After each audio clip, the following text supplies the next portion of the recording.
In the past, I've created amiibos that have surpassed the limits that Smash and Sakurai have put on it.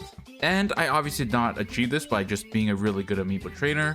I used a program that allowed me to edit and mod my amiibo any way that I wanted. And back when I was trying to figure out if this was possible, I found no instructions, no guides, no nothing. And I decided to make one today so that you guys don't have to go through the same pain that I did when I try to figure this out. Okay, really quick, I think it goes without saying that if you guys are thinking about doing competitive amiibo, obviously don't use this program. And don't take these online because Nintendo can detect modded amiibos. And you can get banned or blocked from online temporarily for having stats and spirits that you shouldn't on your amiibo. For modded stats, I think it's just a slap on the wrist. But if you do modded spirits, so the ones that you can't normally get, I think you do risk a ban. I'm not 100% sure, but I just wouldn't risk it if I were you. Oh, and then I should also let you guys know really quick that you don't need to mod your Switch at all. This just works on your basic Switch. It just works for everyone. Alright, obviously the first step is to have an amiibo or at least an NFC chip that has amiibo information on it. I don't know how to create an amiibo, I just know how to mod them. And to be able to get the information from the amiibo itself, you need to have a phone that can read NFCs, which I'm pretty sure almost every single phone has now. And just download an app for Androids called Tagmo. For Apple, I believe it's called Tagmiibo. So just go to your respective app stores, Play Store, whatever, to get these apps. Alright, so this is an app on the Android phone. So what you want to do is click the NFC button, scan NFC tag, and then we'll just put our amiibo on the phone. There it is. So you have the Tears of the Kingdom Link amiibo, works on Smash as a regular Link. And we will create a backup and we'll just save it. And now you just have to find the file on your phone and then use any sort of like cloud sharing, so like Google Drive, to transfer the bin file that you got from here to your computer. So here is where you would download the amiibo editing program that I use. Just go to this, I'll link it in the description, and just click here to download, follow the instruction, do all that. And I will show you now how to edit your amiibos and what each things do. Alright, so now that you have downloaded the amiibo editor program and have opened it up, what you want to do is click load. And now just pick the amiibo file that you have transferred over. And there it is. This is your amiibo and it's stat as you currently have it. You don't even have to train it up to level 50. You can skip to the levels that you want through the level experience. 3912 is a max, and CPU experience, and 2765 is the level 9 CPU. So I found that raising these numbers actually doesn't do anything for your amiibo. They don't play better. Just nothing happens. So I would just leave these at the max and then call it good. The next is the abilities. Now this is where it gets really fun and exciting. You will realize that there's some abilities that you already know, but there's other ones that you don't, like invisibility being equipped. So pretty much what you can do is create a predator for an amiibo where it just goes invisible and you can't see it, but it can see you, kind of thing. But honestly, these ones are still temporary as well. I believe anything that transforms your amiibo will be temporary, so keep that in mind. Also, you'll realize that there is these numbers, L1, L2. That is the number of slots that it takes up. And even with this amiibo editor, you can't go past the limit of having 3 slots total. So you can only have one L and then one L2 equipped total, or else, yeah, they just don't work. Like, you can have 3 different L2s and it just won't work. Only one of them will be registered because the other 2, there's not enough slots to have them. So even though they show up on the amiibo screen, they don't actually do anything. So just try to keep the limit to 3. And you'll see ones that don't have the L1 or L2 on the side. That's because these are hidden abilities that the amiibos normally can't get through spirits, but we can do it through this. One of my favorite ones is definitely this one down here, Lifesteal. So what happens with Lifesteal is that every single time an amiibo hits someone, so like my Ridley amiibo, if it hit me, it would heal like 4%. So it's just really fun, and multi-hit moves do massive heals for them, because each hit will steal percent from your opponent, which is really funny to watch. Another really funny one is this one right here, Explosive Perfect Shield. So every single time that they parry, they just explode and do damage to you and knockback. And it's just really fun to watch because there's no other way to see this in the game other than through this edited amiibo, or unless you have like an actual modded Smash game. Another one that you've seen me use in the past is something called Skate Shoes. It just lets your amiibo move around really fast. It's so fun to watch. And they slide around too. as well as airborne endurance. This is another hidden one, takes up 1 slot, I believe, and it's just super armor but in the air. It's weird.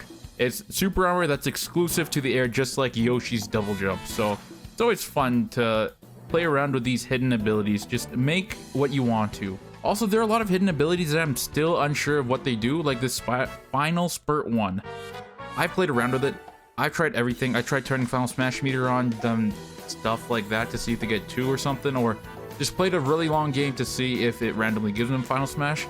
I just couldn't figure it out. And that brings up another point for this video too. If you guys play around with any of these other hidden abilities, let's all come back together in this video and share in the comments like what these abilities do, or go ahead and join my Discord server so we can all collectively figure out what all these different hidden abilities do for amiibos, because I think we can create some really fun monstrosities together if we all just come together as a community and figure out what all these different little things do. Anyways, that's enough of the abilities. Let's move on to the stats. You guys notice that because I have a combined total ability of 3 slots, that the attack and defense stat combined only add up to about 4,200. Well, we don't need to have that limit on us anymore because we can just increase this to the max, which is 32,767. We can do that for both the attack and defense stat. There's no limit to this one, and it really does make a difference. I thought it's just a change in the number, but you can clearly see a difference, which I'll show you guys a demonstration of this Link amiibo that I'm creating right now against another regular amiibo that just has regular stats. And yeah, these are now the sliders. I don't want to go through every single one of them because there is a lot, and most of them there's just descriptions on the bottom, and you just have to slide these around and move them back and forth to change them to your liking. And this is just a probability, so what it's saying is that if I go grounded, 75% of the time he will choose to stay grounded than jump. That's just what it means. It's just a probability slider out of 100, and this is really the stuff that we move around as we train the amiibo ourselves. And for those of you with a keen eye, you will notice that throughout this whole thing, there is no such thing as a combo slider. So it's impossible to teach your amiibo a combo. You don't do that. It's just programmed into them. All you do is pretty much teach them the moves that you want them to use, and then they will be the ones to figure out the combos themselves. Again, the sliders you can read and figure out yourself. The ones that I want to focus on is Feint Shooter, Counter, and Master. Master's a fun one. You see how it says 0? Yeah, I don't know how to raise it. I believe the only way that you can actually raise Feint Master is to have your amiibo play against another one that already has a really high Feint Master. Like, there's really no other way, which is why I think this program actually is important, because this one thing. And it's really fun. It's like what your amiibo uses to bait your opponent, fake him out. It's just really fun. Pretty much this is your amiibo choosing how much it wants to play with its food, which is us. Next is Feint Counter. It just determines how much your amiibo will either attack back or dodge. So lower the number, it will try to just avoid attacks more. Higher the number, it will try to fight back more. And Feint Shooter, I don't really know. It even says right here they need more research on what it does, but it has something to do with projectiles. And because it's a Link amiibo, obviously it's 100. And now if we move down to this. This is the next thing that I want to talk about, which is the enemy that it targets. So if you have a 3-man smash or more, you choose who he targets. My favorite one is this Revenge one, is because this is pretty much the petty slide. It's the amiibo will target whoever killed it last. So it will just go after them with a freaking vendetta. Next, Advantageous Fighter, obviously it just means that it'll go after the person that's winning. And Weak Fighter, it'll go after the person that's losing, just stuff like that. And then if you guys have noticed, as I move this slider around, the stage enemy slider moves around as well. It's because the combined total of all of these have to equal 100, because again, it's a probability, which is a percent out of 100. Try to keep the total to be 100, because I don't really know how it works if you mess with these numbers, right? Because the math doesn't add up even in the amiibo's head. Just moving down a little bit, we have the moves now. The move slider works the same as the targeting slider, the enemy slider, whatever it was earlier. And as you move all the other moves around, the jab slider will go down. So again, just try to keep this total to be 100. And you have 2 separate sliders, one for grounded attacks. The next is for aerial attacks. So we have Nair, Fair, all the good stuff. Aerial specials. You move this one up and down, the Nair will change. So again, just try to keep this to 100. Don't try to confuse your AI programming. And yeah, just have a lot of fun with that. All right, and now once you have completed your amiibo and customize it to your liking, go ahead and click save and just name it whatever you want. I think this one is actually linked to, so I won't do that. But yeah, just save it and then use your cloud program that you use to move it from the phone to your computer, back from your computer to your phone. All right, this next step, now that the bin file is back in the phone, is very, very important. You want to make sure that you take your bin file that we just created and customized and move it to the files where all the other backups are. So it would be under Tagmo, backups. And to see where this is where the other amiibos are, we want to make sure we move it back to here. So after that, we just want to reopen the app. And now once you open the app, you will notice that you have that amiibo file saved. So we have that link to bin right there. And all we have to do is click that, write update, and put our original Link amiibo back onto the scanner. And boom, our Link amiibo should be that customized one. Let's go onto the Switch, let's go onto Smash, and see if it really did transfer over. All right, we have our Link amiibo right here. Got the little useless stuff. And look, you'll see on the top that the name has a square at the end. That's just what happens when you make an amiibo in the amiibo editor. You can go ahead and just customize it and then just get rid of it, right? And now that we fixed the name is Australia because I want him to use a boomerang. Don't come at me, Australians. I will do nothing about it. Anyways, let's look at its stats. You will see that the 32,767 stats do transfer. And oh wow, look at that. We have Lifesteal and Cucko equipped on the same thing. I'll have to fix that. I'll have to move the Cucko equipped to the bottom. Let me do that really quick. All right, I'm back. We fixed it. We have a total of 3 slots, and yeah. So this amiibo is done. He's complete. He's ready for playing. And let me just show you guys the actual difference this makes by playing him against my Kazuya amiibo, who is my best unedited amiibo.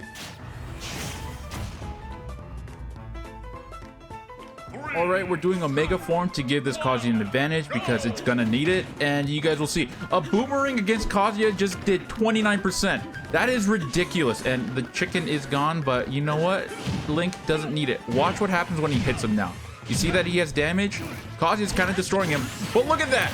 He just healed up, I think, 5% for just doing an F smash, which is so funny. But there are just so many possibilities unlocked through this amiibo program. And look at that, the Kazuya is struggling.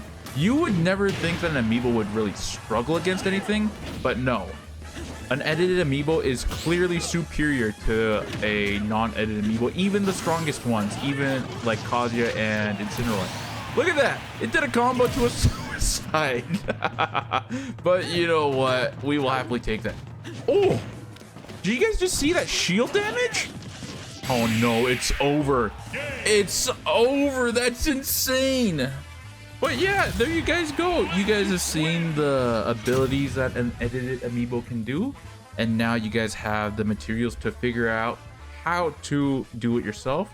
And yeah, go ahead and have some fun. And if you guys learned a thing or two, go ahead and leave a like and that subscribe button. That would just be much appreciated for a small Smash content creator like me. And yeah, that's about it. And I'll see you guys next time. Peace.